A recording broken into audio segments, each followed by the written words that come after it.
let's look at informal to commands. This is a basic video where you will see affirmative commands, which are telling you to do something rather than to not do something. And then the other piece of this is another way to say commands in the fancy grammar way is imperatives. So you may hear someone referring to them as imperatives. So these are going to be affirmative, and it's affirmative imperatives for to. All right, so what happens is AR verbs. A is your new ending, and it's just added to the stem. For ER and IR verbs, E is added to the stem. So let's look at the verb caminar.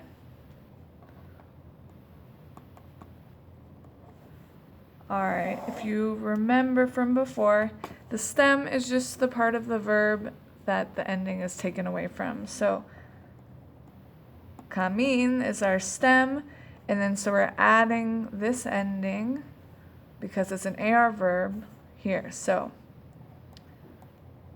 camina, tu camina. So this is the way to tell someone informally to walk. All right, let's look at an ER verb now. Correr. The stem is cor, and the command, the E is added to the stem. Corre. Corre. So if they're saying run, Forrest, run, it'd be corre, Forrest, corre. So they're commanding him to run in that case. All right, let's do an IR verb just so you can see what that looks like. Abrir, to open. Here our stem is abr.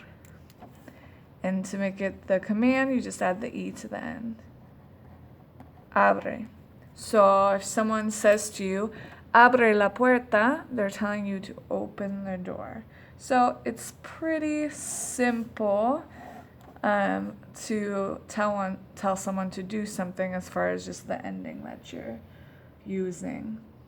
All right, so now let's look at something that would shake it up just a little bit, which is when your verb in present tense has a stem change or is a boot verb. So what happens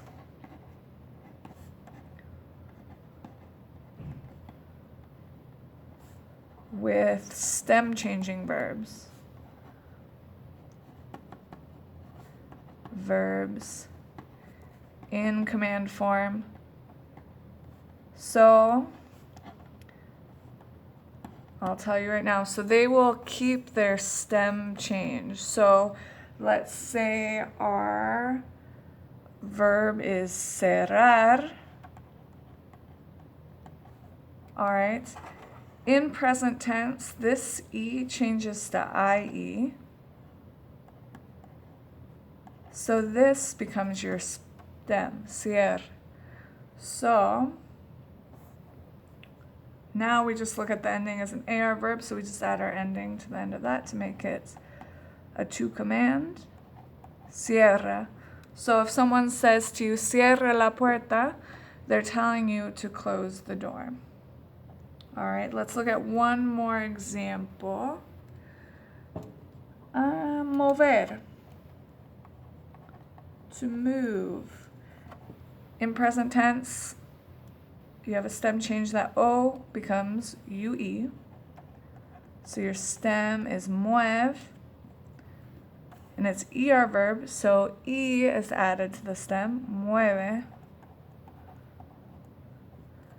If someone says to you, mueve la silla, they're telling you to move the chair.